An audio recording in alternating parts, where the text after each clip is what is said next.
suis un jeune, je peux dire jeune, ouais, médecin de province, qui se rend compte en fait, qui est marié, qui a 2 enfants et qui se rend compte très rapidement qu'en fait ce métier le contente pas.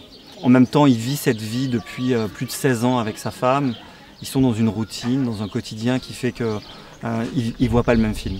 Ils ont la même vie, mais ils ne la vivent pas de la même manière. Donc ils ne se comprennent plus trop. Ils ont la sensation de continuer à s'aimer, mais finalement, quelque part, ils se rendent un peu disponibles pour d'autres choses aussi. Et c'est ce qui fait qu'à un moment donné, ma femme va me quitter et qu'il va se passer plein de choses. Ah oui, d'accord. Alors en fait, c'est pas ta faute, c'est la mienne, c'est ça? C'est bien parce que là, on avance. Hein. Tu sais, tu devrais prendre un tout petit peu de recul en fait au lieu de tomber dans le psychodrame. Moi, je tombe dans le psychodrame? Mais c'est toi qui perds ton sang-froid dès qu'il s'agit des enfants, dès qu'il y a un problème. Et là, en l'occurrence, c'est toi qui t'énerve.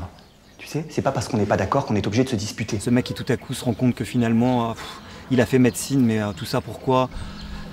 Il aurait mieux fait de faire dentiste parce qu'il aurait gagné plus de fric. Et finalement non, comme il est médecin et qu'il n'a pas fait dentiste et qu'il ne l'a pas fait pour l'argent, il va vraiment décider d'ouvrir ce dispensaire. Il va se faire manipuler par des gens de la politique qui vont l'utiliser à des fins de campagne électorale. Et donc je suis un peu utilisé, manipulé un peu dans tous les sens.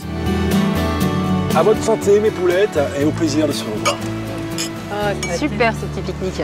Donc moi je découvre ce mec qui débarque comme ça et dont j'avais entendu évidemment parler mais que je connais pas. Il n'y a pas de rivalité entre nous mais quelque part quand même j'ai besoin de marquer mon territoire un petit peu au départ et à juste titre. Pardon Simon, je suis désolée, c'est nul, j'ai complètement zappé. J'imagine que t'avais mieux à faire. Oui. Non, j'étais avec Yann et Chloé, on est en train de faire un pique-nique sur la plage. Pique-nique revival. Il y a eu la soirée revival. Ça sera quoi après? Mais attends, c'est normal, ça fait longtemps qu'on s'est pas vus. Et ça justifie d'oublier ton mari? Et ton fils aussi? Parce que je te rappelle qu'on devait parler de Gaël, hein? Je sais. Ce que je sais, c'est qu'il est très fort, ce Yann. Il revient et il devient ton sujet principal de préoccupation. C'est un regard féminin sur la société. C'est réalisé par des femmes, c'est écrit par des femmes, pas que pour les femmes. Ça, c'était vraiment très nouveau pour moi et je trouvais ça très intéressant. J'ai simplement envie de dire que les choses se passent d'une manière très facile, très douce. On s'apprécie tous, il y a des vraies rencontres. Il n'y a jamais eu un seul moment de tension sur ce tournage. Et ça, c'est tellement agréable.